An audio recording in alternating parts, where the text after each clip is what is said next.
தேவனுக்கென்று வல்லமையாய் செய்ய முடியாமல், சாதிக்க முடியாமல் இருப்பதற்கு ஒரு மிக முக்கியமான ஒரு காரணம், அவர்களிடத்தில் அந்த ஆவியின் நிறைவு, அபிஷேகம், வல்லமை இல்லை என்கிற அந்த எண்ணங்கள். ஆனால் அதே விசுவாசிகள் இந்த எண்ணங்களிலிருந்து வெளியே வந்து அந்த ஆவியின் நிறைவு அவர்களுக்குள் எவ்வளவாய் இருக்கிறது என்பதை புரிந்து கொண்டால், ஒவ்வொரு விசுவாசியும் அப்படி செயல்பட ஆரம்பித்தால் தேவனுடைய ராஜ்யத்திலே மிகப்பெரிய ஒரு ஆசீர்வாதம், வளர்ச்சியும் காணப்படும். பிரியமானவர்களே,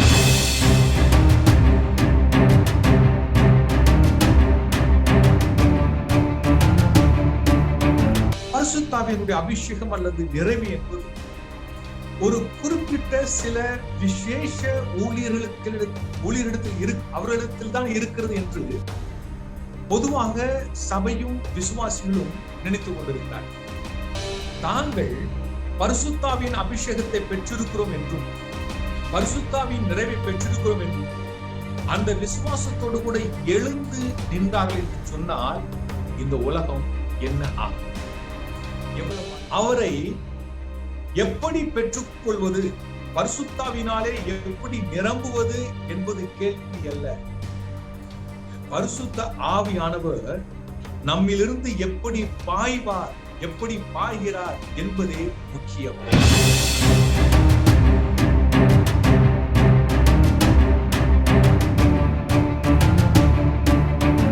வேத வாக்கியம் சொல்லுகிறபடி இன்றைக்கு பிரச்சனை என்ன தெரியுமா? இன்றைக்கு அநேக ஊழியருடைய அனுபவங்களை நாம் கேட்டுக் கொண்டிருக்கிறோம்.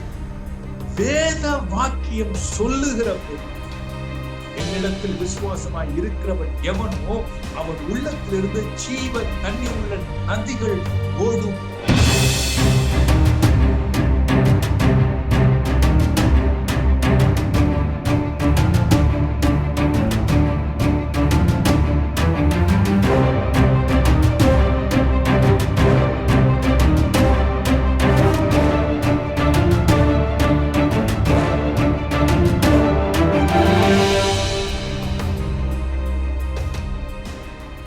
கர்த்தராகிய இயேசு கிறிஸ்துவின் இனிய நாமத்தினாலே உங்கள் ஒவ்வொருவருக்கும் என்னுடைய அன்பு நிறைந்த வாழ்த்துக்கள்.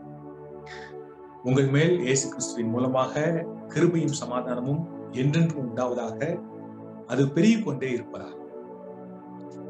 பிரியமானவர்களே, போன வாரம் நாம் அபிஷேகத்தை குறித்து பார்த்தோம். பரிசுத்த ஆவியின் அபிஷேகத்தை குறித்து பார்த்தோம். யோவான் எழுதின சுவிசேஷம் 7ஆம் அதிகாரம் 37 39 வரை. பண்டிகையின் கடைசி நாளாகிய பிரதான நாளிலே இயேசு நின்று சத்தமிட்டு, ஒருவன் தாகமாயிருந்தால் என்னிடத்தில் வந்து பானம் பண்ண கடவன். வேத வாக்கியம் சொல்லுகிறபடி என்னிடத்தில் விசுவாசமாய் இருக்கிறவன் எவனோ அவன் உள்ளத்திலிருந்து ஜீவ தண்ணீர் உள்ள நதிகள் ஓடும் என்றார். தம்மை விசுவாசிக்கிறவர்கள் அடைய போகிற ஆவியை குறித்து இப்படி சொன்னார். இயேசு இன்னும் மகிமைப்படாதிருந்தபடியினால் பரிசுத்த ஆவி இன்னும் அருளப்படவில்லை. எனக்கு பிரியமான தேவனுடைய பிள்ளைகளே, இந்த நாட்களிலே பரிசுத்தாவினுடைய அபிஷேகம், பரிசுத்தாவினுடைய நிறைவு, பரிசுத்தாவினுடைய வல்லமை, இதை குறித்து சபைகளிலே அதிகமாய் பேசப்படுகிறது. ஆனாலும் அநேக விசுவாசிகளுடைய எண்ணம் என்னவா இருக்கிறது என்று சொன்னால், விசுவாசிகளை நான் சொல்லுகிறேன், விசுவாசிகள், சாதாரண சராசரி விசுவாசிகள், இன்னும் சராசரி ஊழியர்கள் கூட அவர்கள் என்ன நினைக்கிறார்கள் என்று சொன்னால், எனக்கு இன்னும் போதுமான ஆவிக்குரிய ஆவியின் நிறைவு கிடைக்கவில்லை என்று அவர்கள் நினைக்கிறார்கள். ஆவியின் அபிஷேகம் எனக்கு கிடைக்கவில்லை என்று நினைக்கிறார்கள். பிரியமானவர்களே, இன்று நாம் இதை குறித்துதான் பார்க்கிறோம். இன்று அநேக விசுவாசிகள் தேவனுக்கென்று வல்லமையாய் செய்ய முடியாமல், சாதிக்க முடியாமல் இருப்பதற்கு ஒரு மிக முக்கியமான ஒரு காரணம், அவர்களிடத்தில் அந்த ஆவியின் நிறைவு, அபிஷேகம், வல்லமை இல்லை என்கிற அந்த எண்ணங்கள், அது அவர்களை மிகவுமாய் கட்டி போட்டிருக்கிறது. பிரியமானவர்களே, இந்த காரியத்தை நான் உங்களோடு கூட பகிர்ந்து கொள்ள விரும்புகிறேன். ஆனால் அதே விசுவாசிகள் இந்த எண்ணங்களிலிருந்து வெளியே வந்து அந்த ஆவி நிறைவு அவர்களுக்குள் எவ்வளவாய் இருக்கிறது என்பதை புரிந்து கொண்டால், ஒவ்வொரு விசுவாசியும் அப்படி செயல்பட ஆரம்பித்தால், தேவனுடைய ராஜ்யத்திலே மிகப்பெரிய ஒரு ஆசீர்வாதமும் வளர்ச்சியும் காணப்படும். பிரியமானவர்களே, இந்த உலகமும் சந்திக்கப்படும். இன்று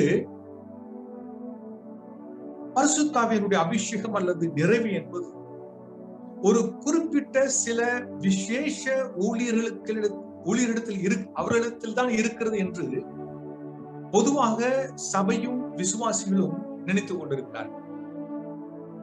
இதனுடைய விளைவு என்ன? இன்று உலகத்தில் இருக்கிற கிறிஸ்தவர்களுடைய ஜனத்தொகை 2.2 பில்லியன், 2.2 பில்லியன், அப்படி என்றால் 220 கோடி. ஆனால் இன்று நாம் யாரை மிக அதிக அபிஷேகம் உள்ளவர்கள் என்று எண்ணுகிறோம், அப்படிப்பட்ட நபர்களை கணக்கெடுத்தால் ஒரு சில 100 நபர்கள் தான் உலகத்திலேயே இருப்பார்கள். அப்படிப்பட்ட நபர்களை தான் நாம் சபையிலே மிகவும் அதிகமாக அபிஷேகிக்கப்பட்ட தேவனுடைய ஊழியக்காரர்கள் என்று சொல்லுவோம். அப்படியானால் இந்த 2.2 பில்லியன் இருக்கிற கிறிஸ்தவர்கள் இருக்கிற உலகத்திலே சில 100 ஊழியர்கள் மாத்திரம் இப்படி ஒரு அபிஷேகம் அதிகமாக இருக்கிறது என்று ஊழியம் செய்து கொண்டிருக்கிறார்கள். இந்த 2.2 பில்லியன் என்று சொல்கிறேனே, இந்த 2.2 பில்லியனிலே மறுபிறப்பை அடைந்தவர்கள், ரட்சிப்பின் அனுபவத்தை அடைந்தவர்கள் என்பது கிட்டத்தட்ட 10% என்று சொல்லுகிறார்கள். 10% என்று சொன்னால் 22 கோடி ஜனங்கள் இந்த உலகத்திலே ரட்சிப்பின் அனுபவத்தை பெற்றிருக்கிறார்கள். அவர் வெறுமனே கிறிஸ்தவர்கள் மாத்திரமல்ல, மறுபடி பிறந்தவர்கள். நான் அந்த 10% கூட வேண்டாம் என்று சொல்லுகிறேன், அந்த 22 கோடி கூட வேண்டாம் என்று சொல்லுகிறேன். அதிலும் பாதி 5%, 5%-த்திலும் குறைவு, ஒரு 10 கோடி நபர்கள், நான் சொல்கிறதை நன்றாக கவனியுங்கள், உலகத்தில் இருக்கிற 10 கோடி விசுவாசிகள் தாங்கள் பரிசுத்தாவின் அபிஷேகத்தை பெற்றிருக்கிறோம் என்றும் பரிசுத்தாவின் நிறைவை பெற்றிருக்கிறோம் என்றும் அந்த விசுவாசத்தோடு கூட எழுந்து நின்றார்கள் என்று சொன்னால் இந்த உலகம் என்ன ஆகும்? எவ்வளவாய் மாறும்? நீங்க யோசித்து பார்க்கிறீர்களா? ஒரு விதத்திலே இந்த ஆவியின் நிறைவு, அபிஷேகம் மிகவும் நன்றாக இருப்பது போல தோன்றினாலும், நான் அதை ஆராய்ந்து பார்த்த போது அது லட்சக்கணக்கான, கோடிக்கணக்கான விசுவாசிகளை ஒரு குறைவு மனப்பான்மைக்குள்ளாய் கட்டி வைத்து அவர்களை செயல்பட விடாமல் தடுத்து வைத்திருக்கிறது. நான் இன்னொரு உதாரணத்தை சொல்ல விரும்புகிறேன். உங்களுக்கு எல்லோருக்கும் தெரியும், கிட்டத்தட்ட 50 வருஷங்களுக்கு முன்பாக கம்ப்யூட்டர் என்பது எப்படி இருந்தது என்று சொல்லி. ஒரு தனி அறையிலே ஒரு பெரிய ஒரு மிஷினாக கம்ப்யூட்டர் இருந்தது. அப்படிப்பட்ட கம்ப்யூட்டரை, ஒரு ரூமுக்குள்ளே வைக்கப்படுகிற ஒரு கம்ப்யூட்டரை ஒரு மேஜையின் மேல் வைப்பதற்காக ஒரு புதிய வடிவத்தை கொடுத்தார்கள். அதைத்தான் டெஸ்க் டாப் என்று சொன்னார்கள். அறையிலே அந்த கம்ப்யூட்டர் இருந்த பொழுது உலகத்திலே விரல் விட்டு எண்ணக்கூடிய கம்ப்யூட்டர்கள் தான் இருந்தது. ஆனால் அதையே மேஜையில் வைக்கிற விதமாக வடிவமைத்த பொழுது உலகத்திலே லட்சக்கணக்கான நபர்கள் அதை சொந்தமாக்கினார்கள். அதற்கு அப்புறம் அதே கம்ப்யூட்டரை, மேஜையின் மேல் இருந்த கம்ப்யூட்டரை மடி மேல் வைக்கிற விதமாக லேப்டாப்பாக மாற்றின பொழுது கோடிக்கணக்கான ஜனங்கள் அதை உபயோகிக்க ஆரம்பித்தார்கள். இன்று லேப்டாப்பையும் தாண்டி ஒவ்வொருவருடைய கரத்திலும் மொபைல் வந்து விட்டது. பிரியமானவர்களே, யோசித்து பாருங்கள், 50 வருஷங்களுக்கு முன்பாக கம்ப்யூட்டரை எத்தனை பேர் பயன்படுத்திக் கொண்டிருந்தார்கள்? ஆனால் இன்று எல்லோரும் பயன்படுத்தும் விதமாக அந்த கம்ப்யூட்டரை கொண்டு வந்த பிறகு எத்தனை அதிகமான ஜனங்கள் அதை உபயோகிக்கிறார்கள். நான் சொல்லுகிற காரியம் உங்களுக்கு புரிகிறதா? அதை போலத்தான் இன்னொரு உதாரணம், மொபைல் போன். எனக்கு தெரிந்து கிட்டத்தட்ட 25 வருஷங்களுக்கு முன்பாக நான் முதலாக மொபைல் போன் வாங்க வேண்டும் என்று சொல்லி சென்ற பொழுது ஒரு நிமிடத்திற்கு 16 ரூபாய் என்று சொன்னார்கள் அதனுடைய டாரிஃப். அதை கேட்டுவிட்டு நான் வாங்காமலே வந்து விட்டேன். அந்த நாளிலே மிஞ்சி போனால் எங்களுடைய இந்திய தேசத்திலே சில 100 பேர்கள் தான் அந்த மொபைல் போனை வைத்திருந்தார். ஆனால் அதை ஒரு நபர் உடைத்தார். எங்கள் தேசத்தில் இருக்கிற ரிலையன்ஸ் இண்டஸ்ட்ரீஸ் அவர் ஒரு புதிய முயற்சியை செய்து எல்லோருடைய கைகளிலும் மொபைல் செல்ல வேண்டும் என்று சொல்லி ஒரு புதிய முயற்சியை எடுத்தார். எங்களுடைய தேசத்திலே இன்று மொபைல் அதிகமாக இருக்கிறது என்று சொன்னால் அந்த ரிலையன்ஸ் நிறுவனத்தையே அந்த பெருமை சார். அப்படி ஆரம்பித்ததனுடைய விளைவு இன்று என்ன தெரியுமா? இன்று 2021 76 கோடி ஜனங்கள் கைகளிலே மொபைல் போன் இந்தியாவிலே இருக்கிறது. யோசித்து பாருங்கள். 25 நபர்கள் கைகளிலே 25 வருடங்களுக்கு முன்பாக சில 100 மொபைல் போன் இருந்தது. இன்று 76 கோடி மொபைல் போன்கள் இருக்கிறது. இப்படி அதிக எண்ணிக்கையில் உள்ள ஜனங்கள் கைகளில் செல்ல செல்ல அந்த செயல்பாடு அதிகமாக ஆகிறது.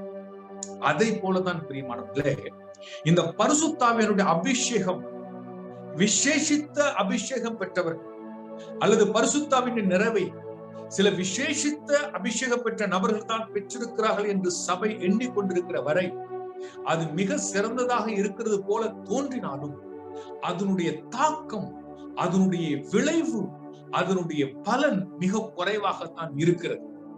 ஆனால் யோசித்து பாருங்கள், உலகத்தில் இருக்கிற மறுபடி பிறந்த கிறிஸ்தவர்கள் 22 கோடி கிறிஸ்தவர்களிலே குறைந்தது ஒரு 5 கோடி கிறிஸ்தவர்கள் இதை குறித்து ஒரு சரியான சத்தியத்தை பெற்றுக்கொண்டு நாங்களும் விசுவாசியான நாங்களும் பரிசுத்தாவினுடைய நிறைவை பெற்றிருக்கிறோம் என்று அவர்கள் செயல்பட ஆரம்பித்து விட்டார். 5 கோடி விட்டுடுங்க, ஒரு கோடி விசுவாசிகள் இந்த சத்தியத்தை எடுத்துக்கொண்டு செயல்பட ஆரம்பித்தால் நான் சொல்லுகிறேன், இந்த உலகம் தலைகீழாக மாறிவிடும். அல்லேலூயா. ஆகையினால் தான் பிரியமானவர்களே, நான் இந்த சத்தியத்தை குறித்து நான் மிகுந்த கரிசனையோடு கூட பேசிக் கொண்டிருக்கிறேன். இதை நீங்கள் கவனமாக கேளுங்கள். இந்த பகுதியிலே இயேசு கிறிஸ்து பரிசுத்த ஆவியானவரை குறித்து பல உண்மைகளை, பல சத்தியங்களை சொல்லி இருக்கிறார். நாம் பல முறை படித்திருக்கிறோம், ஆனால் இதை நாம் கவனிக்க மறுத்து இருக்கிறோம். இதன் மேல நாம் கவனம் செலுத்துவதில்லை. நான் இன்று நேரம் இருக்கும் என்று சொன்னால் ஒரு 3 காரியங்களை உங்கள் முன்னால் வைக்க விரும்புகிறேன். இதற்கு மேலும் இருக்கிறது, ஆனால் இந்த பகுதியிலிருந்து ஒரு 3 காரியம். முதலாவது காரியம், இயேசு கிறிஸ்து பரிசுத்தாவியை பற்றி சொன்ன காரியம். இந்த பரிசுத்தாவியானவர் அவரை எப்படி பெற்றுக்கொள்வது, பரிசுத்தாவினாலே எப்படி நிரம்புவது என்பது கேள்வி அல்ல.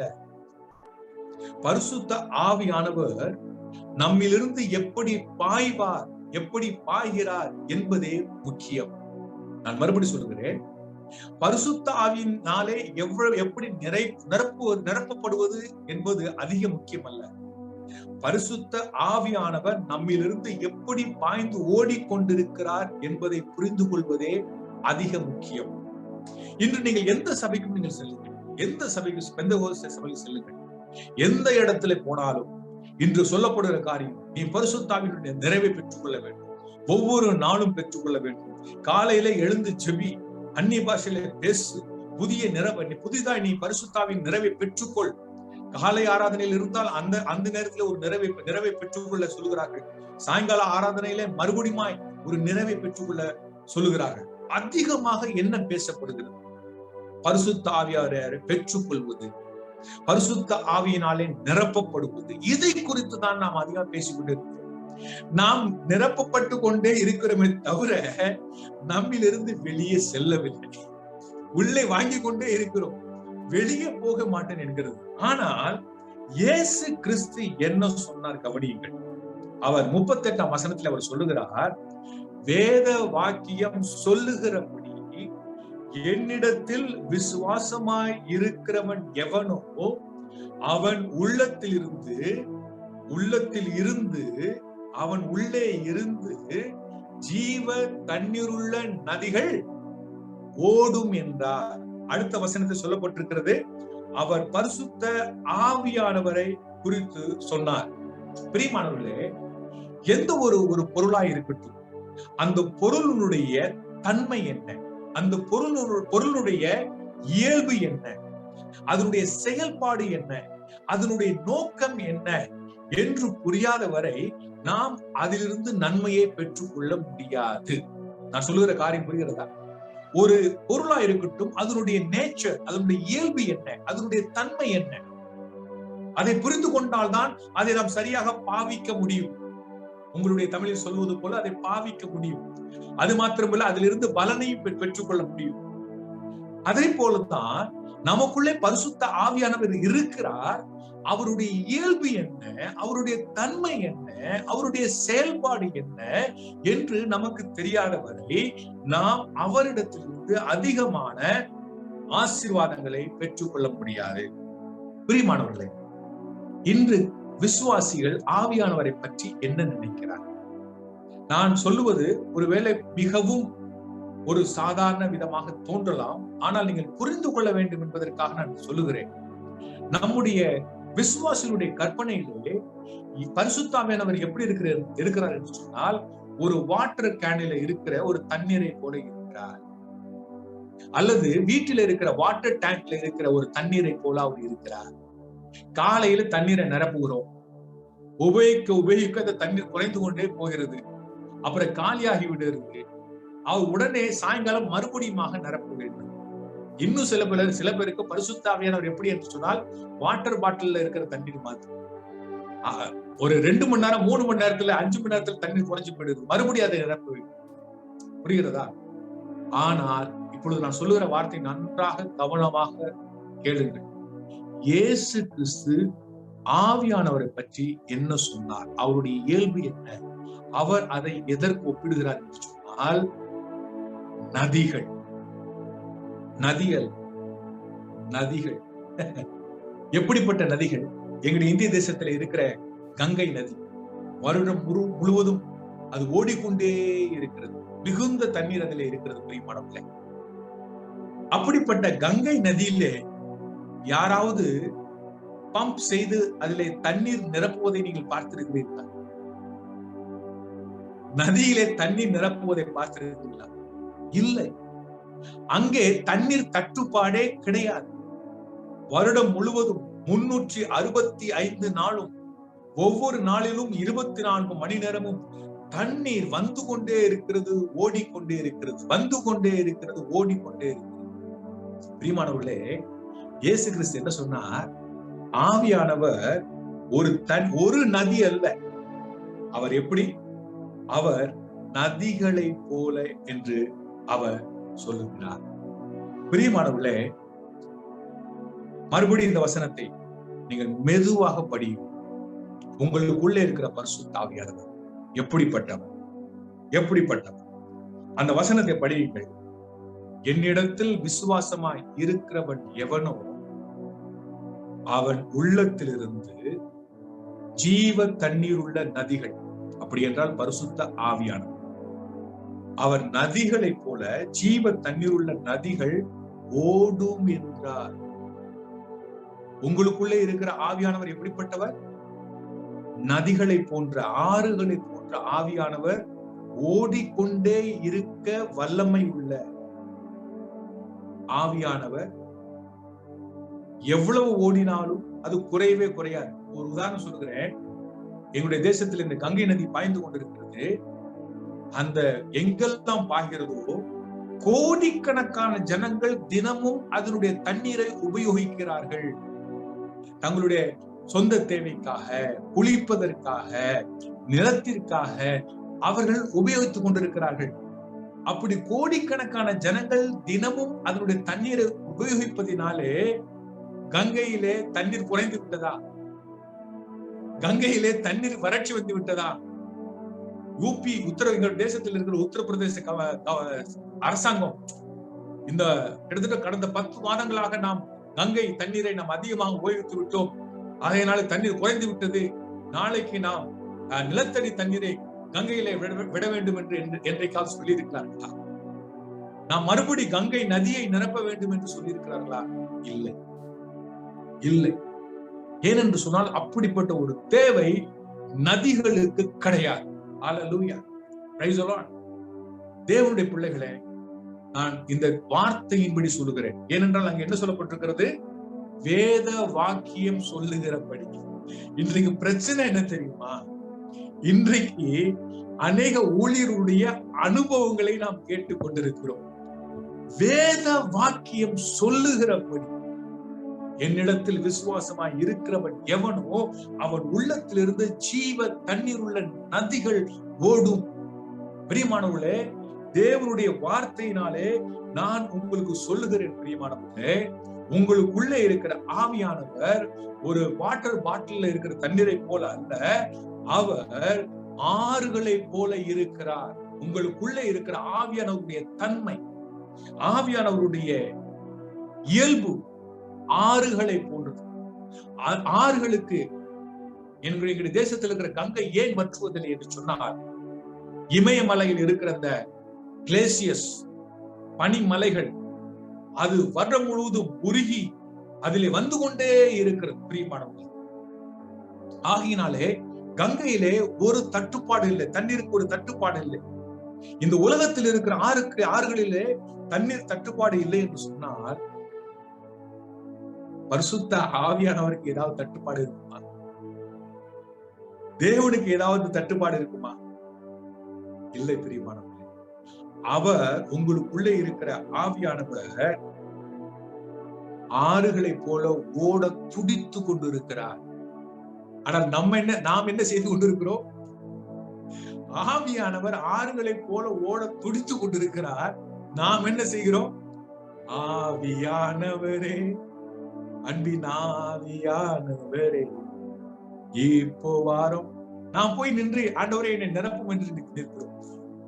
அவர் ஓட துடித்து கொண்டிருக்கிறார். நாம் என்ன செய்கிறோம்?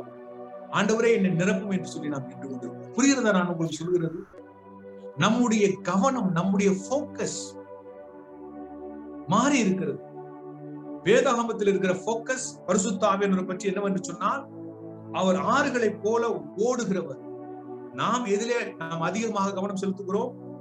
பரிசுத்த ஆவியினாலே நிறைவது. எனக்கு என்ன ஒரு பெரிய கேள்வி சொன்னால், ஒவ்வொரு வாரமும் விசுவாசிகள் சபைக்கு வந்து ஆராதனை வேளையிலே அதிகமாக நன்றாக பாடி ஆடி ஆவியின் நிறைவை பெற்றுக் கொள்கிறார்கள். சொல்லுகிற இன்றைக்கு நன்றாக ஆவியிலே நிறைந்தேன் என்று சொல்லுகிறார்கள். இப்படி நிறைந்து அவர்கள் என்னதை சாதித்தார்கள்? அந்த சபை விட்டு வெளியே செல்லும் பொழுது அவர்கள் என்னத்தான் செய்கிறார்கள்? எனக்கு புரியவில்லை.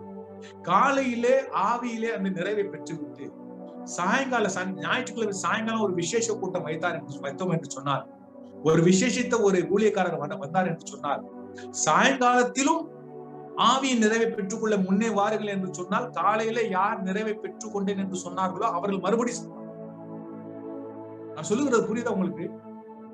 வேத வார்த்தையின் கவனம் என்னவென்று சொன்னால், போக்கஸ் என்னவென்று சொன்னால், ஆவியானவர் ஆறுகளை போல ஓடுகிறார். ஆனால் நாம் எதிலே கவனம் செலுத்துகிறோம், போக்கஸ் பண்ணுகிறோம்?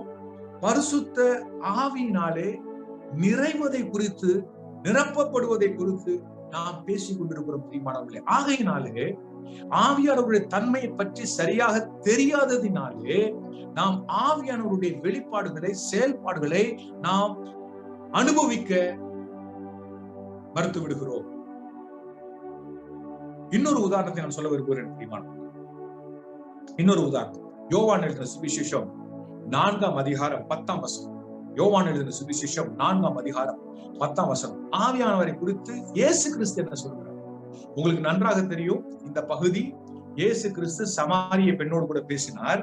அங்க அவர் என்ன சொல்கிறார்? 10ஆம் வசனத்திலே, இயேசு அவளுக்கு பிரதியுத்தரமாக, நீ தேவனுடைய ஈவையும் தாகத்துக்கு தாய் என்று உன்னிடத்தில் கேட்கிறவர் இன்னார் என்பதையும் அறிந்திருந்தாயானால் நீ அவரிடத்தில் கேட்டிருப்பாய், அவர் உனக்கு ஜீவ தண்ணீரை கொடுத்திருப்பார். பாருங்கள், ஜீவ தண்ணீர் எதை குறிக்கிறது? பரிசுத்த ஆவியானவரை குறிக்கிறது. புரிகிறதா உங்களுக்கு?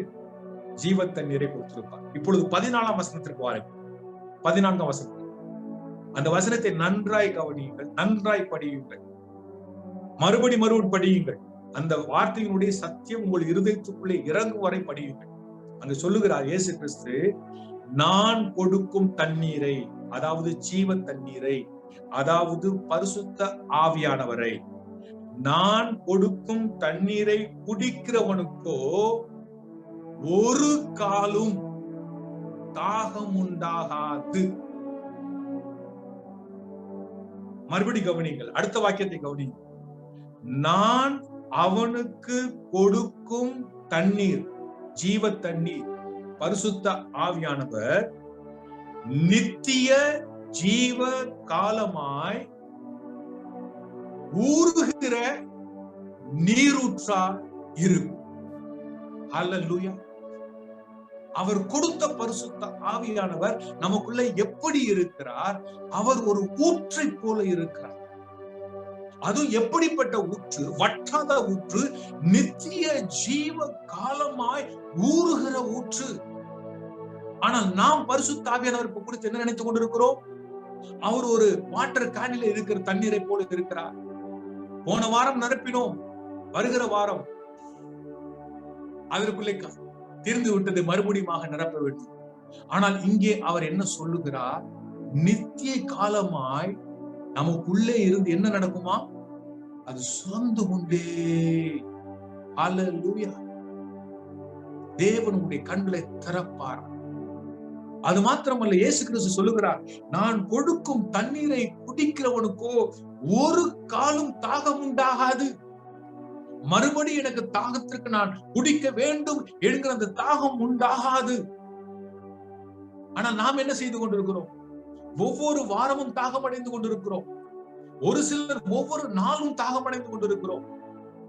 பிரியமானவர்களே, இயேசு கிறிஸ்து உங்களுக்கு கொடுத்திருக்கிற பரிசுத்த ஆவியானவர், தேவன் உங்களுக்கு கொடுத்திருக்கிற பரிசுத்த ஆவியானவர், அவர் உங்களில் வந்த பிறகு மறுபடி தாகம் அடைய வேண்டிய அவசியமே இல்லை. ஹல்லேலூயா. அது மாத்திரமல்ல, ஒரு முறை அவர் உங்களை நிரப்பி விட்டால் மறுமுறை நீங்கள் அந்த நிறைவு வேண்டும் என்று கேட்க வேண்டிய அவசியம் இல்லை. ஏனென்று சொன்னால், உங்களுக்குள் வந்த பிறகு அவர் நித்திய ஜீவ காலமாய் உங்களுக்குள்ளே இருந்து சுரந்து கொண்டே இருக்கிறார். இந்த ஊற்று அந்த ஆற்றை போல அது ஓட வேண்டும் என்று இருக்கிறது. நாம் என்ன செய்கிறோம் தெரியுமா? நமக்குள்ளே ஊற்றை வைத்துக் கொண்டு, நமக்குள்ளே ஆறுகளை வைத்துக் கொண்டு, ஆண்டவரே என்னை நிரப்புங்க, ஆண்டவரே, ஆண்டவரே என்னை நிரப்புங்க, ஆண்டவரே. சற்று யோசித்து பாருங்க, யோசித்து பாருங்க. ஏன் நாம் இன்னும் பரிசுத்த ஆவியானுடைய வல்லமையினாலே செயல்பட முடியவில்லை? ஏன் பரிசுத்த ஆவியின் நிறைவினாலே நாம் செயல்பட முடியவில்லை? ஏன் தெரியுமா? எப்படி பிசாசானவன் விசுவாசிக்காதவருடைய கண்களை குருடாக்கி வைத்திருக்கானோ, அதை போலவே அவிசுவாசிகளுடைய கண்களை குருடாக்கி வைத்திருக்கிறானோ, அதை போலவே விசுவாசிகளுடைய கண்களையும் தேவனுடைய வார்த்தையை காணாதபடி, தேவனுடைய வார்த்தையை விசுவாசிக்காதபடி குருடாக்கி வைத்திருக்கிறான். அவன் ஒரு வஞ்சகன், அவன் ஒரு பொய்யன். அவன் தேவ ஜனங்களை வஞ்சிக்கிறான். அவன் நமக்குள்ளே இருக்கிற ஆவியானவர் ஆறுகளை போல இருக்கும் பொழுது, நித்திய ஜீவ காலமாய் சுரக்கிற ஒரு ஊற்றை போல இருக்கும் பொழுது, நமக்கு சொல்லப்படுகிறது என்ன? நீ உனக்குள்ள இருக்கிற அபிஷேகம் குறைந்து விட்டது, உனக்குள்ள இருக்கிற நிறைவு குறைந்து விட்டது. போன வாரம் பெற்ற அபிஷேகம் உனக்கு போதாது, போன வாரம் பெற்ற நிறைவு உனக்கு போதாது. நீ பயன்படுத்தி விட்டாய், அது குறைந்து போய்விட்டது, நிறைவு குறைந்து போய்விட்டது. மறுபடி நிரப்பிக்கொள், மறுபடி நிரப்பிக்கொள், தினம் தினம் நிரப்பிக்கொள்.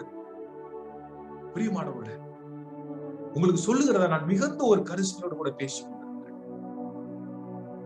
விசுவாசிகள் மாத்திரம் இந்த சத்தியத்திற்கு கண் விழித்து விட்டார்கள் என்று சொன்னார்.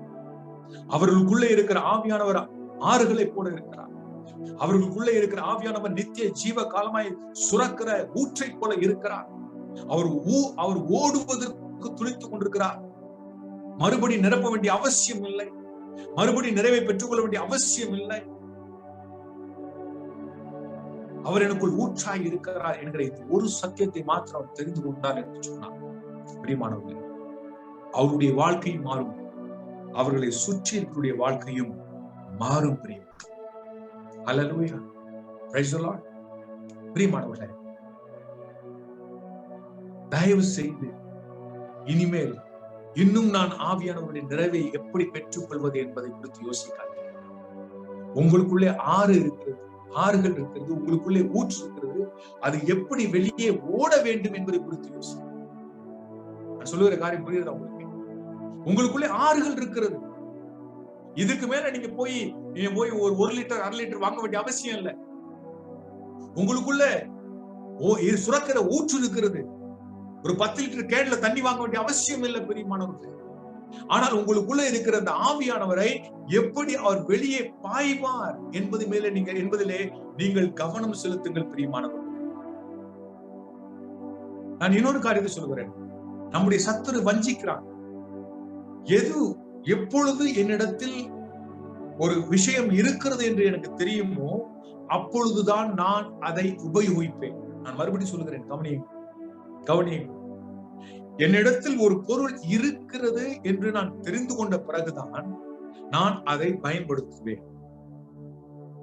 ஒருவேளை அது என்னிடத்தில் இல்லை என்று சொல்லி ஏதோ ஒரு பொய்யை நம்பி என்னிடத்தில் இல்லை என்கிற ஒரு பொய்யை நான் நம்பிவிட்டால் நான் அதை பயன்படுத்தவே முடியாது. பிசாசானவன் இதைத்தான் செய்து கொண்டிருக்கிறான். கோடிக்கணக்கான விசுவாசிகள், கிட்டத்தட்ட 22 கோடி விசுவாசிகள், மறுபிறப்பை பெற்றுக் கொண்டவர்கள், ரட்சிப்பின் அனுபவத்தை பெற்ற விசுவாசிகள் தன்னிடத்திலே ஆவியானவருடைய நிறைவு இல்லை, என்னிடத்தில் ஆவியானவருடைய வல்லமை இல்லை, என்னிடத்தில் ஆவியானுடைய அபிஷேகம் இல்லை என்கிற அந்த பொய்யிலே வாழ்ந்து. ஆனால் என்று நமக்கு தெரியுமோ நம்முடைய செயல்பாடு மாறும். உங்களுக்கு ஞாபகம் இருக்கு என்று நினைக்கிறேன். அப்போஸ்தலர் நடபடிகளின் புத்தகம் 3ஆம் அதிகாரம் 6ஆம் வசனத்திலே பேதுரு என்ன சொல்கிறான்? என்னிடத்தில் உள்ளதை உனக்கு தருகிறேன். ஹல்லேலூயா. என்று நமக்கு தெரியுமோ, என்னிடத்தில் இருக்கிறது என்று தெரியுமோ, அப்பொழுதுதான் தர ஆரம்பிக்கும். பிரியமானவர்களே, இந்த ஆண்டவருக்கு நீங்க நன்றி சொல்லுங்கள். நான் மறுபடியும் சொல்லுகிறேன், அந்த வேத வார்த்தை சொல்லுகிறபடி அந்த வார்த்தை தயவு செய்து நீங்கள் அடிக்கொடி வேத வாக்கியம் சொல்லுகிறேன். நான் முன்பே சொன்ன விதமாக நான் முடிவெடுத்தேன். நான் தேவனுடைய வார்த்தையில் மாத்திரம் நான் நிற்பேன். அதுதான் என்னுடைய அஸ்திவாரம். ஒரு எப்பேற்பட்ட பெரிய ஊழியக்காரராய் இருக்கட்டும், அவர் சொல்வது தேவனுடைய வார்த்தைக்கு ஏற்புடையதா இல்லை என்று சொன்னால் நான் அதை ஏற்க மாட்டேன். அது என்னுடைய வாழ்க்கையை மாற்றி. வேத வாக்கியம் சொல்லுகிறது. வேத வாக்கியம் என்ன சொல்லுகிறது? நீ போன வாரத்திலே இருந்து பயன்படுத்தினாய் ஆவியானவரை, அதனால குறைந்து விட்டது, மறுபடியும் நீ நிரப்பிக்கொள் என்று சொல்லுகிறதா? உனக்குள் இருக்கிற ஆவியானவர் குறைந்து போய்விட்டார், அபிஷேகம் குறைந்து போய்விட்டது என்று சொல்லுகிறதா? இதை சொன்னவர் அப்போஸ்தலர் கூட கிடையாது, தேவனுடைய குமாரனாகிய இயேசு கிறிஸ்து. 2 இடத்திலே ஆவியானவரை அவர் சொல்லியிருக்கிறார். ஒரு இடத்திலே அவர் ஆறுகளை போல சொல்லியிருக்கிறார், இன்னொரு இடத்துல நித்திய ஜீவ காலமாய் சுரக்கிற ஊற்று என்று சொல்லியிருக்கிறார்.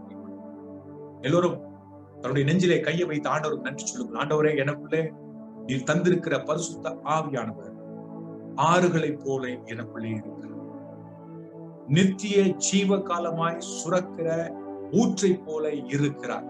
சொல்லுங்கள், ஆண்டவருக்கு நன்றி சொல்லுங்கள், மறுபடி சொல்லுங்கள். ஆண்டவரே, உமக்கு நன்றி சொல்கிறேன். எனக்குள்ள இருக்கிற ஆவியானவர் ஆறுகளை போல உள்ளே இருக்கிறார். எனக்குள்ளே நீ தந்திருக்கிற ஆவியானவர் நித்திய ஜீவ காலமாய் சுரக்கிற ஊற்றை போல இருக்கிறார். ஹல்லேலூயா, பிரைஸ் தி லார்ட்.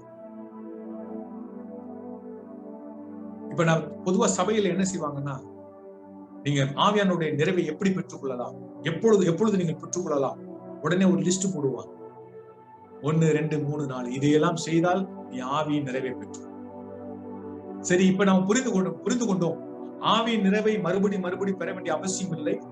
இயேசு கிறிஸ்து நம்ம கொடுத்த ஆவியானவர் ஆறுகளை போல ஊற்றை போல நமக்குள்ள இருக்கிறார். சரி, இப்பொழுது அவர் வெளியே ஓட வேண்டும். இது எப்படி ஓட வேண்டும்? எப்படி ஓடுவார்? உடனே அதற்கு ஒரு லிஸ்ட் போட்டு விடுவார். இப்படி செய்தால் ஆவியானவர் உங்கள் உள்ளே இருந்து அவர் செயல்படுவார். பிரியமானவர்களே, நான் ரொம்ப ஒரு சிம்பிளான ஒரு எளிதான ஒரு காரியத்தை சொல்லுகிறேன். உங்களிடத்தில் என்ன இருக்கிறதோ அதை பயன்படுத்துதான் அதனுடைய வெளிப்பாடு அதிகமாகும். வேற ஒன்றுமே இல்லை. இதற்காக நீங்க போய் 10 நாள் ஆவியானவை என்னிலிருந்து ஜீவ தண்ணீருள்ள நதிகளை போல ஓடுவதற்கு நான் 10 நாள் உபவாசிக்க போகிறேன், 40 நாள் உபவாசிக்க போகிறேன், அது சொல்லல ஆண்டவர். நான் ஒரு உதாரணம் சொல்றேன் பாருங்க. நாம் உபயோகிக்கிற இன்டர்நெட் இப்ப நான் உபயோகித்துக் கொண்டிருக்கிற internet 40 Mbps. 40 Mbps megabits speed. அதனுடைய தன்மை என்னவென்று சொன்னால் 5 மெகாபைட் ரேட்ல டேட்டாவை டிரான்ஸ்பர் பண்ணும்.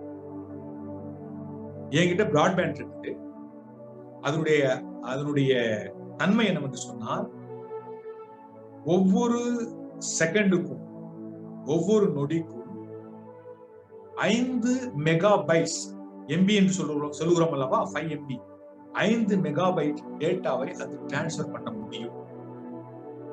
இது என்னிடத்தில் இருக்கிறது. 24 மணி நேரம் இருக்கிறது. 24 மணி நேரமும் அது வேலை செய்யும். 24 மணி நேரமும் நிமிடத்திற்கு 5 MB டேட்டா டிரான்ஸ்பர் பண்ணக்கூடிய திறன் அதற்குள்ளே இருக்கிறது. ஆனால் அது வெளிப்படுகிறதா? அது நடக்கிறதா? அல்லது இயேசு கிறிஸ்து சொன்னது போல அது ஓடுகிறதா என்று பார்த்தால், உதாரணமாக நான் என்னுடைய மொபைலை எடுத்துக்கொண்டேன் வைத்துக் கொள்ளுங்கள். ஒரு வேலையும் செய்யவில்லை, வெறுமனே மொபைல் வைத்து பார்க்கிறேன். என்னிடத்தில் நிமிடத்தில் 5 MB டேட்டாவை கடத்துகிற திறன் உள்ள பிராட்பேண்ட் இருக்கிறது. ஆனால் நான் ஒன்றுமே செய்யாமல், அதை பயன்படுத்தாமல் நான் மொபைலை பார்த்தேன் என்று சொன்னால், நான் செக் பண்ணினேன். நான் பார்த்த பொழுது அதனுடைய வேகம் என்னவென்று காண்பிக்கிறது 0.71 கிலோபைட்ஸ். நான் பயன்படுத்தவே இல்லை. 0.71 கிலோபைட்ஸ், 0.71 kbps. அதுதான் அதனுடைய ஸ்பீடு என்னுடைய மொபைல்ல காண்பிக்குது. காரணம் என்ன? 5 MB ஸ்பீடு வேலை செய்ய முடியும், டேட்டா டிரான்ஸ்பர் பண்ண முடியும். ஆனால் இப்பொழுது 1 KB கூட இல்ல, 0.71 KB தான் அதனுடைய டேட்டா ஸ்பீடு காமிக்குது. ஏன் என்று சொன்னால், இவ்வளவு திறன் உள்ள இன்டர்நெட் இருக்கிறது என்றாலும் அதை நான் எந்த ஒரு காரியத்திற்காகவும் பயன்படுத்தவில்லை. ஆகையினாலே அந்த டேட்டா செயல்பட முடியவில்லை, வெளியே வர முடியவில்லை, அல்லது ஆறுகளை போல ஓடவில்லை. இப்பொழுது நான் என்ன செய்கிறேன் என்று சொன்னால், நான் யூடியூப்ல ஒரு வீடியோ பார்க்கிறேன். 0.71 kbps காண்பித்தது. இப்பொழுது நான் யூடியூப்ல ஒரு மெசேஜ், பாஸ்டர் பாஸ்கருடைய மெசேஜை நான் பார்க்கிறேன். பார்க்கும் பொழுது திடீரென்று என்னுடைய மொபைல் என்ன காண்பிக்கிறது என்று சொன்னால், அதனுடைய ஸ்பீடு 295 kbps. யோசித்து பாருங்க, முன்னாடி என்ன காண்பித்தது 0.71, இப்பொழுது 295. இந்த மாற்றம் ஏன் வந்தது? என்னிடத்தில் 5 KB 5 MB வேகத்திலே டேட்டா கடத்துகிற பிராட்பேண்ட் இருக்கிறது. ஆனால் காண்பித்தது 0.71 தான். ஆனால் இப்பொழுது 295 காண்பிக்கிறது. ஏன் என்று சொன்னால், நான் அதை பயன்படுத்த ஆரம்பித்திருக்கிறேன். ஹல்லேலூயா. புரியுது உங்களுக்கு? இப்படி பலவித டிஃபரெண்ட் அப்ளிகேஷனை உபயோகிக்க அது அதனுடைய வேகமும் அதிகரித்துக் கொண்டே இருக்கிறது. இதுல இன்னொரு உதாரணம் சொல்லுகிறேன். நான் இன்னொரு இடத்துல ஒரு லோக்கல் டிவிக்காக நான் செய்தி அனுப்புகிறேன், வீடியோ செய்தி அனுப்புகிறேன். அதை நான் அப்லோடு பண்ணும் பொழுது 0.71 காண்பித்த kbps காண்பித்த அதே பிராட்பேண்ட் அதை நான் அப்லோடு செய்யும் பொழுது 1.9 Mbps ஸ்பீடு காண்பிக்கிறது. புரியுறத நான் உங்களுக்கு சொல்றது? ஏனென்றால் நான் இப்பொழுது அதை நான் அதிகமாக உபயோகிக்கிறேன். ஆவியானவர் உங்களுக்குள்ளே ஆறுகளை போல இருக்கிறார். ஆவியானவர் உங்களுக்குள்ளே ஊற்றை போல இருக்கிறார். ஆனால் எப்பொழுது அவர் ஓடுவார்? எப்பொழுது வெளியே ஓடுவார்? நீங்கள் போய் 40 நாள் உபவாசம் செய்தாலும் ஓட மாட்டார். ஆனால் நீங்கள் ஆவியானவரை பயன்படுத்துங்கள், செயல்படுத்துங்கள், வெளிப்படுத்துங்கள். அந்த ஆவியானவருடைய வல்லமையை நீங்கள் செயல்படுத்துங்கள். இன்னொருவருக்கா போய் ஜெபியுங்கள். இன்னொருவருக்கு நீங்கள் போய் அந்த காரியத்தை வெளிப்படுத்துங்கள். தேவனுடைய வார்த்தையை வெளிப்படுத்துங்கள். பிசாசுகளை துரத்துங்கள். அப்படி பயன்படுத்துங்கள். எப்படி பேதுரு சொன்னானோ, என்னிடத்தில் இருக்கிறதை உனக்கு தருகிறேன். எனக்குள் ஆவியானவர் இருக்கிறார் என்று சொல்லி, ஆறுகளை போல ஊற்றுகளை போல இருக்கிறார் என்று சொல்லி ஆவியானவரை வெளிப்படுத்த ஆரம்பி.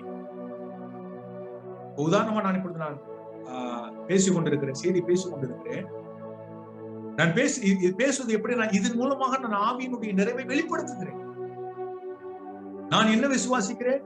ஆவியானவர் எனக்குள் இருக்கிறார், அவர் என்னை பயன்படுத்துவார், என்னுடைய வார்த்தைகளை பயன்படுத்துவார், எனக்கு இந்த பிரசங்கிக்கிற வார்த்தைகளை தருவார் என்கிற விசுவாசத்தோடு கூட நான் கொடுத்து கொண்டு இருக்கிறேன். இப்படி கொடுக்க கொடுக்க அதனுடைய வேகம் பெருகி கொண்டே இருக்கிறது. ஹல்லேலூயா. ஆவியானவர், நான் மறுபடி சொல்கிறேன், கவனமாய் கேளுங்கள் பிரியமானவர்களே. இப்படிப்பட்ட காரியத்தை நீங்கள் பல இடங்களிலே கேட்க மாட்டீர்கள். ஆனால் உண்மை இதுதான், உண்மை இதுதான். ஆவியானவர் உங்களுக்குள்ள இருப்பதை நீங்கள் வெளி கொண்டு வாருங்கள், நீங்கள் பயன்படுத்துங்கள், நீங்கள் மற்றவர்களுக்கு தாருங்கள், நீங்கள் செயல்படுத்துங்கள். அப்பொழுது உங்களுக்குள்ளே ஆறுகளை போல இருக்கிற ஆவியானவர் ஆறுகளை போல வெளியே ஓடுவார். ஹல்லேலூயா, ஹல்லேலூயா, பிரைஸ் தி லார்ட். இன்று என்ன நினைக்கிறது? நாம் என்ன செய்கிறோம்? நான் ஞாயிற்றுக்கிழமை சபையில வருகிறோம், இன்று புதிய அபிஷேகம் வேண்டும், புதிய நிறைவு வேண்டும் என்று சொல்லி பாடி நாம் நிறைவு பெற்றுக் கொள்கிறோம். பொதுவாக நான் சொல்லுகிறேன், அந்த சர்ச் பில்டிங்கை விட்டு வெளியே வந்த பிறகு விசுவாசி என்ன செய்யும்? எங்கேயாவது அந்த ஆவியானவரை வெளியே கொடுக்கிறாங்க. இதுதான் நீங்கள் தயங்காதீர்கள். இன்று ஏன் நீங்கள் தயங்கிக் கொண்டிருக்கிறீர்கள்? என்னிடத்தில் நிறைவு இல்லை. ஆனால் இப்பொழுது வேத வாக்கியம் சொல்லுகிறபடி நாம் தெரிந்து கொண்டோம், நமக்குள்ளே அவர் ஆறுகளை போல இருக்கிறார். ஒரு நபர் வியாதியஸ்தரா வருகிறார் என்று சொன்னால் தைரியமாய் போய் சொல்லி, ஒரு நபருக்கு அசுத்தாவை பிடித்திருக்கிறது என்று சொன்னால் தைரியமாய் நீங்கள் கட்டளை கொடுங்கள். இயேசுவின் நாமத்தினாலே பிசாசின் ஆவியை நீ போ என்று சொல்லுங்கள், பயன்படுத்தும். உங்களுக்கு ஒரு தேவ வார்த்தை பிரசங்கிக்க ஒரு வாய்ப்பு கிடைக்கிறது என்று சொன்னால், ஆவியானவர் எனக்குள்ள இருக்கிறார் என்று சொல்லி அந்த விசுவாசத்தோடு செயல்படுத்துங்க, வெளியே கொண்டு வாரு, பயன்படுத்துங்க. அப்படி செய்ய செய்ய பரிசுத்த ஆவியானவர் உங்களிலிருந்து அவர் ஆறுகளை போல ஓட ஆரம்பிக்கும். ஹல்லேலூயா, பிரைஸ் தி லார்ட். சோ முதல் விஷயம் நான் மறுபடியும் சொல்லுகிறேன் பிரியமானவர்களே, இதை நன்றாய் புரிந்து கொள்ளுங்கள், தயவு செய்து நன்றாய் புரிந்து. நமக்குள் இருக்கும் ஆவியானவர் ஒரு வாட்டர் கேனில் இருக்கிற தண்ணீரை போல அல்ல, வாட்டர் பாட்டில் இருக்கிற ஒரு தண்ணீரை போல அல்ல, அல்லது வீட்டில இருக்கிற டேங்க்ல இருக்கிற தண்ணீரை போல அல்ல அல்ல அல்ல. அவர் ஆறுகளை போல இருக்கிறார். அவர் நித்திய ஜீவ காலமாய் சுரக்கிற ஊற்றை போல இருக்கிறார். நீங்கள் அவரை பெற்றுக்கொண்ட பிறகு, அவரை ஏற்றுக்கொண்ட பிறகு உங்களுக்கு மறுபடி தாகம் உண்டாகாது. ஹல்லேலூயா, பிரைஸ் தி லார்ட். ஆமென். அது மாத்திரமல்ல, அவர் உங்களுக்குள்ளே இருந்து அவர் ஓட தயாராயிருக்கிறார். அவரை ஓட அனுமதி, வெளிப்படுத்துங்கள், பயன்படுத்துங்கள், செயல்படுத்துங்கள். ஹல்லேலூயா. இதற்கு பிறகு நான் ஆவியானவருடைய நிறைவை பெற்றுக் கொள்வது எப்படி என்கிற கேள்வி நமக்கு வரக்கூடாது.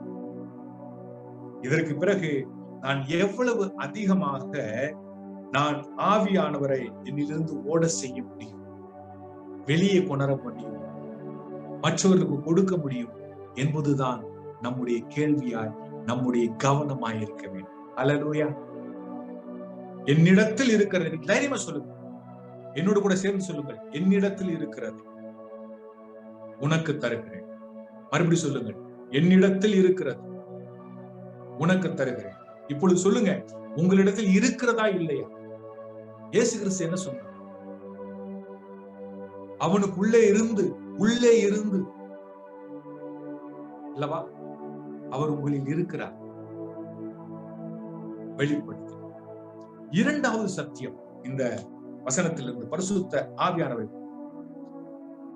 ஆவியானவருடைய வெளிப்பாடு ஒரு ஸ்தானத்தை அல்லது ஒரு இடத்தை பொறுத்து அல்ல, அல்லது ஒரு புரோகிராம் அல்லது ஒரு நிகழ்ச்சியை பொறுத்து அல்ல, அது நபரை பொறுத்து.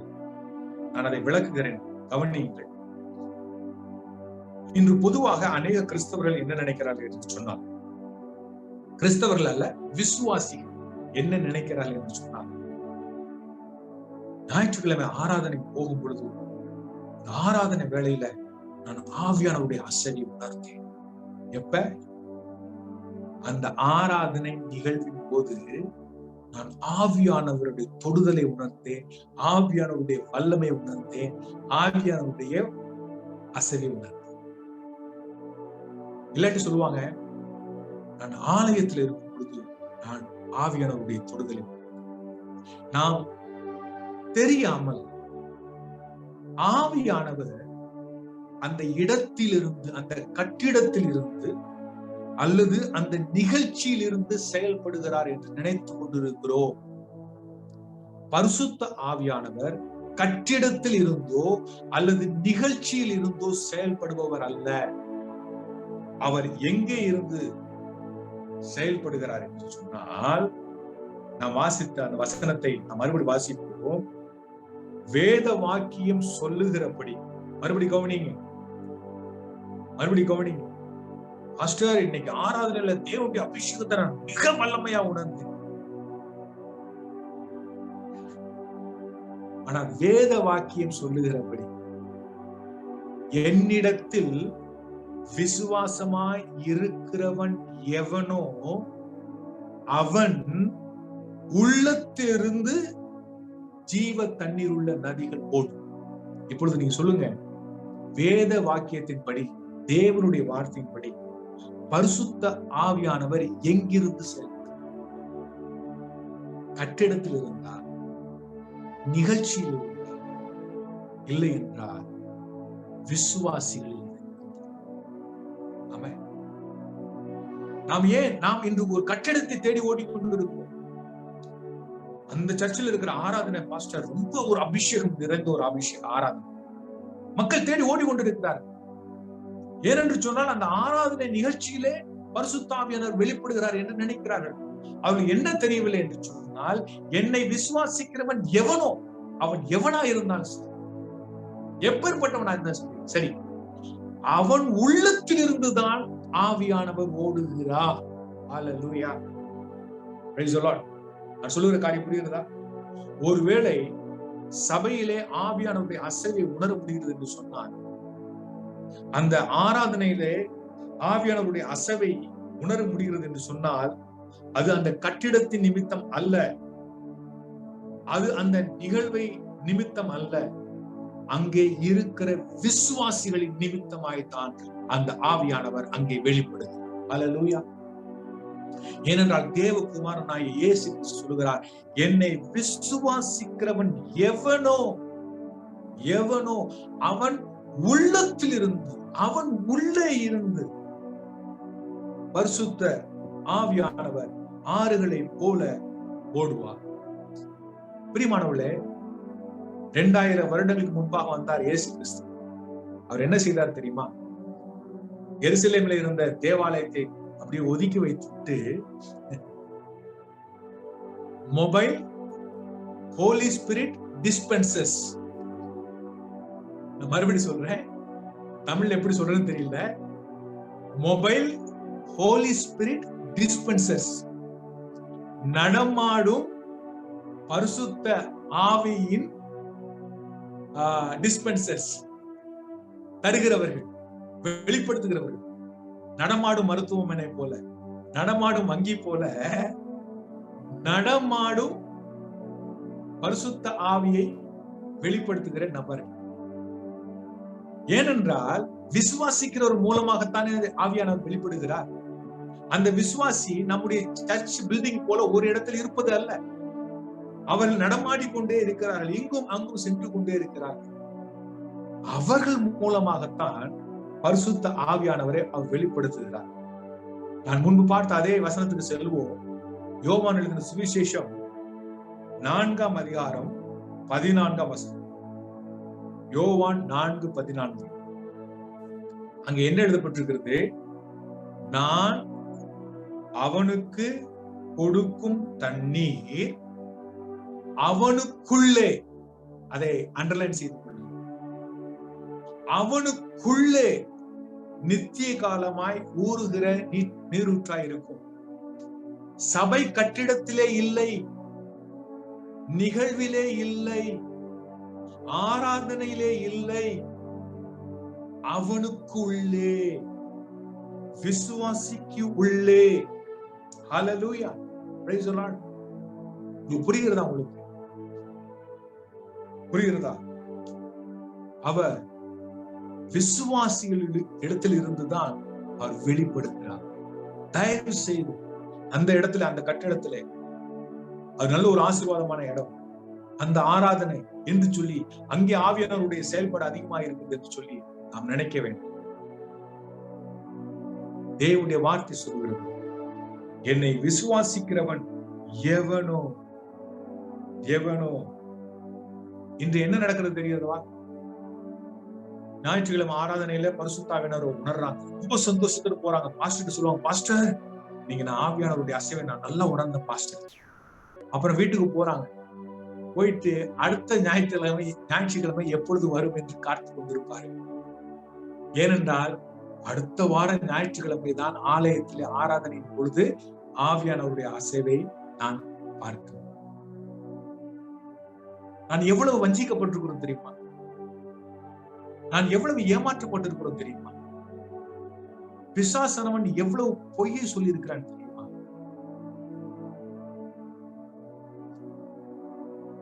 உண்மை என்னவென்று சொன்னால் அதற்கு நேர் எதிர். அந்த ஞாயிற்றுக்கிழமை வாரத்தில் ஒரு நாளிலே அந்த ஒரு கட்டிடத்திலே 2 மணி நேரம் 3 மணி நேரம் நடக்கிற ஆராதனையிலே ஆவியானவருடைய அசைவு கிடையாது, வெளிப்படுத்தல் கிடையாது. இயேசு கிறிஸ்துவை விசுவாசிக்கிறவர்கள் இடத்து உள்ளத்தில் இருந்து ஆவியானவர் வெளிப்படுகிறார். ஹல்லேலூயா. நான் சொல்லுவதை போல நான் சொல்றது நன்றாய் கவனியுங்கள், நன்றாய் கவனியுங்கள். ஆலயத்திற்கு உள்ளே இருக்கும் பொழுதும் அங்கே இருந்த ஆவியானவருடைய அசைவு அந்த கட்டிடத்தின் நிமித்தம் அல்ல, அந்த ஆராதனை நிமித்தம் அல்ல, அங்கே இருந்த விசுவாசிகளின் உள்ளே இருந்துதான் அது வெளிப்பட்டிருக்கிறார். இப்பொழுது ஆராதனை முடிந்து விட்டது. நான் ஆலயத்தை விட்டு வெளியே வருகிறேன். நான் என் வீட்டுக்கு போகிறேன். நான் என் வீட்டுக்கு போகிறேன். பரிசுத்த ஆவியானவர் எங்கே இருக்கிறார்? எங்கே இருக்கிறார்? என்னுடைய உள்ளத்தில் இருக்கிறார். நான் வீட்டிலே இருக்கிறேன். அப்படியானால் பரிசுத்த ஆவியானவர் எங்கே இருக்கிறார்? என் மூலமாக அந்த வீட்டிலே இருக்கிறார். எப்படி ஆலயத்திலே என்னிலிருந்து பரிசுத்த ஆவியானவர் ஆறுகளை போல ஓடினாரோ, அதை போல அதே ஆவியானவர் வீட்டிலும் ஆறுகளை போல ஓடிக்கொண்டு இருக்கிறார். நான் ஒருவேளை அலுவலகத்துக்கு செல்லுகிறேன். சிலர் எல்லாம் என்ன தெரியுமா நினைக்கிறாங்க, பாஸ்டர் நான் இருக்கிற ஆபீஸ் ரொம்ப மோசமான ஆபீஸ் பாஸ்டர், பல்ல கடிச்சிட்டு நான் இருந்துட்டு ஓடி வந்துடுறேன் பாஸ்டர். ஆனா உண்மை என்ன தெரியுமா? நமக்குள்ள ஒரு ஆவியானவர் இருக்கிறார். அவர் ஆறுகளை போல ஓடுகிறவர். அந்த ஜீவ தண்ணீர் அந்த அலுவலகத்திலிருந்தும் என் மூலமாக ஓட முடியும். ஹல்லேலூயா. இதை நாம் புரிந்து கொள்ள மறுக்கிறோம். பிரியமானவர்களே, இப்பொழுது நன்றாய் கவனியுங்கள். இயேசு கிறிஸ்து என்ன சொன்னார்? என்னை விசுவாசிக்கிறவன் எவனோ அவன் உள்ளத்திலிருந்து. அப்படியானால் பரிசுத்த ஆவியானவர் எங்கே பாய்கிறார்? எங்கே பாய்கிறார்? நான் சொல்வதை நன்றாக கவனித்துக் கொள்ளுங்கள். விசுவாசி எங்கெல்லாம் செல்கிறானோ அங்கே எல்லாம் பரிசுத்த ஆவியானவர் பாய்கிறார். விசுவாசி எங்கே செல்கிறானோ அங்கே எல்லாம் பரிசுத்த ஆவியானவர் ஆறுகளை போல ஓடுகிறார், அசைவாடுகிறார். அல்லேலூயா, praise the Lord. Thank you Jesus. பிரியமானவர்களே, நீங்க உங்களுடைய வீட்டுக்குள்ளே சென்றாலும் சரி, நீங்கள் அலுவலகத்துக்கு சென்றாலும் சரி, அல்ல என்றால் கடை தெருவுக்கு சென்றாலும் சரி, இன்னொருடைய வீட்டுக்குள்ளே சென்றாலும் சரி, நீங்கள் அங்கே இருக்கிற காரணத்தினாலே உங்களுக்குள்ளே ஆவியானவர் இருக்கிறார். அவர் உங்கள் உள்ளத்திலிருந்து அந்த இடத்திலே ஆறுகளை போல பாய்வார். ஆமென். இந்த விசுவாசத்தோடு கூட செல்லுங்க. நீங்கள் பெரிய மாற்றத்தை காண்பீங்க. பெரிய மாற்றத்தை காண்பீங்க. தயவு செய்து ஏதோ ஒரு சில விசேஷ அபிஷேகம் பெற்ற ஊழியர்கள் அல்லது ஒரு குறிப்பிட்ட இடம் அல்லது ஒரு ஆராதனை அப்பொழுதுதான் ஆவியானவர் ஓடுவார் என்று நினைக்காதீர்கள்.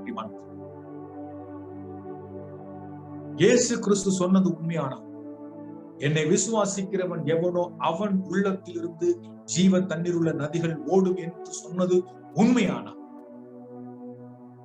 விசுவாசி எங்கே இருக்கிறானோ, எங்கே சொல்கிறானோ அங்கே எல்லாம் பரிசுத்த ஆவியானவர் ஆறுகளை போல பாய்ந்து.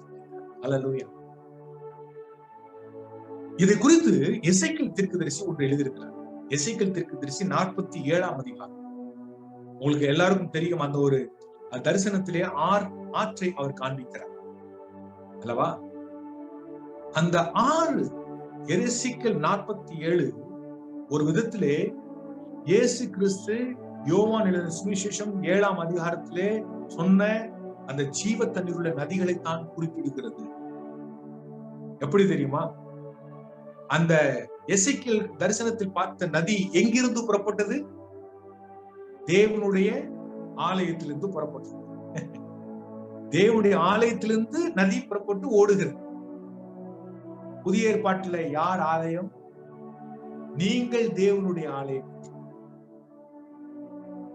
பரிசுத்த ஆவியானவர் உங்களில் வாசமாயிருக்கிறார் நீங்கள் அறிவீர்கள். எப்படி அந்த எசேக்கியேல் புத்தகத்துல 47ஆம் அதிகாரத்துல அந்த ஆலயத்திலிருந்து நதி புறப்பட்டு ஓடினதோ அதை போலவே இயேசு கிறிஸ்து அந்த யோவான் 7ஆம் அதிகாரத்துல சொல்லுகிறார், தேவனுடைய ஆலயமாகிய உங்கள் உள்ளத்திலிருந்து ஜீவ தண்ணீர் உள்ள நதிகள் ஓடும். அல்லேலூயா. யோவான் 7 எசேக்கியேல் 47 நிறைவு. ஆமென்.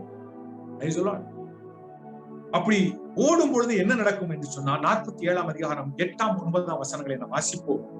அங்க எழுதப்பட்டிருக்கிறது, அவர் என்னை நோக்கி, இந்த தண்ணீர் கிழக்கு தோசத்திற்கு புறப்பட்டு போய் வனாந்திர வழியாய் ஓடி கடலில் விழும். இது கடலில் பாய்ந்து விழுந்த பின்பு அதின் தண்ணீர் ஆரோக்கியமாகும். எதின் தண்ணீர் ஆரோக்கியமாகும்? நதியின் தண்ணீர் கடலிலே விழுந்த பிறகு கடலுடைய தண்ணீர் ஆரோக்கியமாகும். கடலின் தண்ணீர் உப்பாய் இருக்கிறது, நதியின் தண்ணீர் இனிப்பாய் இருக்கிறது. நான் சொல்லுகிறது புரியுதா உங்களுக்கு? இந்த ஆவியானவர் நதியாய் இருக்கிறவர் ஓடும் பொழுது உப்பாய் இருக்கிறதை இனிப்பாய் மாற்றுகிறார். அல்லேலூயா. எத்தனை பேர் சொல்றீங்க, எங்க வீட்டுல ஒரே பிரச்சனை பாஸ்டர், எங்க வீடு ஒரு நரகம் மாதிரி இருக்கு, எங்க வீட்டுல ரொம்ப மோசமான காரியங்கள் இருக்கிறது, நரகமா இருக்கிறது, உப்பை போல இருக்கிறது. நீங்கள் விசுவாசி, நீங்கள் கர்த்தராகிய இயேசு கிறிஸ்துவை ஏற்றுக்கொண்டவராக நீங்கள் விசுவாசியுங்கள். எனக்குள்ளே ஆவியானவர் இருக்கிறார், அவர் ஆறுகளை போல இருக்கிறார், ஊற்றை போல இருக்கிறார். என்னிலிருந்து இந்த வீட்டிலே ஆவியானவர் பாய்ந்து கொண்டு இருக்கிறார். என்னிலிருந்து இந்த அலுவலகத்திலே ஆவியானவர் ஓடி பாய்ந்து கொண்டிருக்கிறார். என்னிலிருந்து இந்த ஆவியானவர் இந்த கடை தெருவிலே ஓடிக்கொண்டிருக்கிறார், இந்த கிராமத்திலே ஓடிக்கொண்டிருக்கிறார், இந்த காலனியிலே ஓடிக்கொண்டிருக்கிறார். என்னிலிருந்து அந்த ஆவியானவர் ஓடிக்கொண்டிருக்கிறதுனாலே உப்பாய் இருக்கிற என்னுடைய வீடு, உப்பாய் இருக்கிற என்னுடைய அலுவலகம், உப்பாய் இருக்கிற என்னுடைய வீட்டு பகுதி இனிப்பாய் மாறும். அல்லேலூயா. அது மாத்திரமல்ல, அடுத்த வசனத்தில் சொல்லப்பட்டிருக்கிறது, சம்பவிப்பது என்னவென்றால், இந்த நதி போகும் இடமெங்கும் சஞ்சரிக்கும் ஜீவ பிராணிகள் யாவும் பிழைக்கும். இந்த தண்ணீர் அங்கே வந்தபடியினால் வெகு ஏராளமான மச்சங்களும் உண்டாயிருக்கும். இந்த நதி போகும் இடமெங்கும் எங்கும் உள்ள யாவும் ஆரோக்கியப்பட்டு பிழைக்கும். ஹல்லேலூயா. Praise the Lord. அந்த ஆறு என்ன, நதி என்ன? பரிசுத்த ஆவியானவர். பரிசுத்த ஆவியானவர். பிரியமானவர்களே,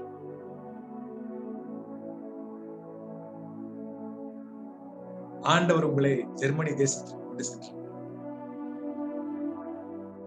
நீங்கள் அங்கே இருக்கிறீர்கள். உங்கள் மூலமாக அந்த ஜெர்மனி தேசத்திலே ஆவியானவர் ஜீவ தண்ணீர் உள்ள நதிகளாக ஓடிக்கொண்டிருக்கிறார். அல்லேலூயா. நாம் சூழ்நிலையை குறித்து குற்றம் சாட்டுவதை நிறுத்துவோம், கம்ப்ளைண்ட் பண்ணுவதை நிறுத்துவோம். நமக்குள் இருக்கிற ஆவியானவர் நம்முடைய சூழ்நிலையை மாற்ற வல்லவராய் இருக்கிறார். நமக்குள் இருக்கும் ஆவியானவர் உப்பாய் இருப்பவர்களை இனிப்பாய் மாற்ற வல்லமை உள்ளவராய் இருக்கிறார். நமக்குள் இருக்கும் ஆவியானவர் ஆரோக்கியத்தை உண்டு பண்ண வல்லமை உள்ளவராய் இருக்கிறார். பிரியமானவர்களே, இது எப்பொழுது நடக்கும் தெரியுமா? நீ விசுவாசித்தால் தேவனுடைய மகிமையை காண்பார். உன்னுடைய விசுவாசத்தின்படி உனக்கு ஆக கடவுள். உங்களுக்கு முன்னாடி ஒரு சாய்ஸ், நீங்கள் தான் தேர்ந்தெடுக்கணும்.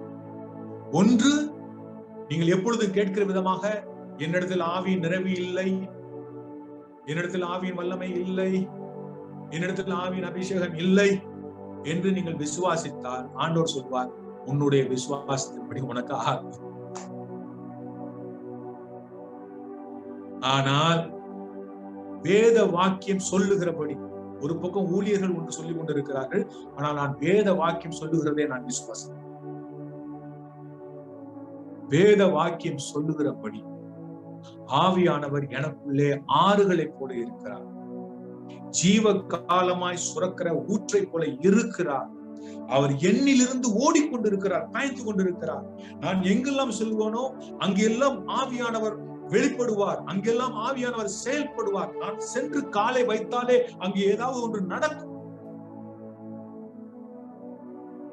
என்று நீங்கள் விசுவாசித்து, அல்லேலூயா, தேவனுடைய மகிமை காண்பீர்கள். என்றால் தேவனுடைய வார்த்தையினுடைய கோட்பாடு என்ன சொன்னால், நீங்கள் விசுவாசிக்கும் பொழுதுதான் அது செயல்படும். ஆமென். இதற்கப்புறம் நீங்கள் உங்களுடைய தேசத்திலே வெளியே நடக்கும் பொழுது, தெருவில் நடக்கும் பொழுது சந்தோஷமா தலையை உயர்த்தி நடங்க. நான் இந்த தேசத்தில் நடந்து கொண்டிருக்கிறேன், இந்த தெருவில் சென்று கொண்டிருக்கிறேன், எனக்குள்ளே இருந்த ஆவியானவர் இந்த இடத்துல பாய்ந்து கொண்டிருக்கிறார். உங்கள் வீட்டுக்குள்ள செல்லும் பொழுது சொல்லுங்க, என் மூலமா இந்த வீட்டிலே ஆவியானவர் பாய்ந்து கொண்டிருக்கிறார், ஓடிக்கொண்டிருக்கிறார். இன்னொரு வீட்டுக்குள்ள போகும்போது இந்த விசுவாசத்தோடு போங்க. நீங்க உங்களுடைய அலுவலகத்துக்கு போகும்போது இந்த விசுவாசத்தோடு போங்க. இங்க இருக்கிற உப்பான காரியங்கள் இனிப்பாய் மாறும், நோய்வாய்ப்பட்டிருக்கிற காரியங்கள் ஆரோக்கியமாய் மாறும். அல்லேலூயா. அது நான் செய்ய போவதில்லை, ஆனால் எனக்குள் இருந்து செயல்படுகிற ஆவியானவர். அல்லேலூயா. ஆகவே பிரியமானவர்களே, இந்த இரண்டு காரியத்தை நாம் பார்த்தோம். தயவு செய்து இந்த வசனங்களை மறுபடி நீங்கள் ஆராயுங்கள். ஏதாவது கேள்வி இருந்தா என்னிடத்தில் கேட்கலாம்.